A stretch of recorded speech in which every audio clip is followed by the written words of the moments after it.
ሰላም እንዴት ናችሁ? ዛሬ ለዓይን ጤና ጠቃሚ የሆኑ ምግቦች አንደኛ አትክልት በውስጣቸው አንቲኦክሲዳንት የያዙ በመሆናቸው ዓይናችንን ከጉዳትና ከበሽታ ይጠብቃሉ። በተጨማሪም ለማኩላር ዲጀነሬሽን ለግላኮማ የመጋለጥ ዕድላችንን ይቀንሳል። ከብሉ ላይት ስክሪን ላይት ጉዳት ይከላከላል። ሁለተኛ ዓሳ በኦሜጋ 3 የበለጸገ ሲሆን ለእይታ እድገት፣ ለረቲና ጤና፣ ለደረቅ ዓይን ጠቃሚ ነው። እንደ አትክልት ሁሉ ለማኩላር ዲጀነሬሽን እና ግላኮማ የመጋለጥ ዕድል ይቀንሳል።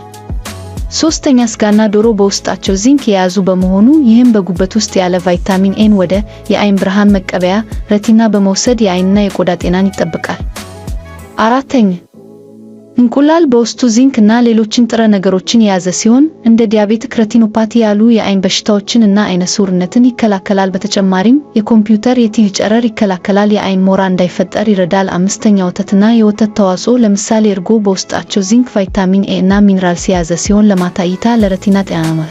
ድንች በውስጡ ቤታ ካሮቲን፣ ፖታሺየም እና ፋይበር የያዘ ሲሆን ሰውነታችን ቤታ ካሮቲንን ወደ ቫይታሚን ኤ በመቀየር ናይት ብላይንድነስ፣ ማኩላር ዲጀነሬሽን እና ደረቅ ዓይን የመፈጠር ዕድላቸውን ይቀንሳል። ሰባተኛ አቮካዶ የቫይታሚን ኤ፣ ቢ6፣ ሲ፣ ኬ እና የአንቲኦክሲዳንት ክምችት ያለው ሲሆን ሌሎች ቫይታሚን እና ሚኒራልስ የያዘ በመሆኑ ለብሉ ላይት፣ ለፒስቲል ስልክ ጨረር ከዕድሜ መጨመር ጋር ተያይዞ የሚመጡ የዓይን በሽታዎችን ይከላከላል። በተጨማሪም በዓይን ዙሪያ ያለ ቆዳ መጥቆርን እና ማበጥን ይቀንሳል።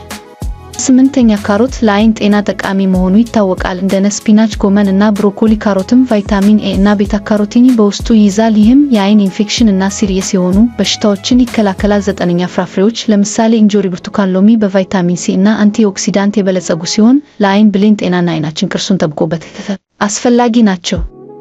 አስረኛ ውሃ ለዓይናችን እጅግ በጣም አስፈላጊ ነው። በተለይም በዓይን ድርቀት ምክንያት ለሚመጡ የዓይን ማቃጠል፣ መቆጥቆጥ፣ ብዥታ እንዲሁም እንባ በበቂ ሁኔታ እንዲመረት በማድረግ ኢንፌክሽን የሚፈጥሩ ባክቴሪያዎችን በእንባ አማካኝነት ይከላከላል። በመጨረሻም አንድ ቲፕ ልጨምርላችሁ፣ ይህም ጥራጥሬ መመገብ። ጥራጥሬዎች በውስጣቸው አነስተኛ ስብ፣ ከፍተኛ ፋይበርና እንድንቆይ በጣም ጠቃሚ ናቸው። ኮሜንት፣ ሼር፣ ሰብስክራይብ ማድረግ አትርሱ። ባችን ላይ ለውጥ ስናደርግ ሐኪም ማማከር ተገቢ ነው።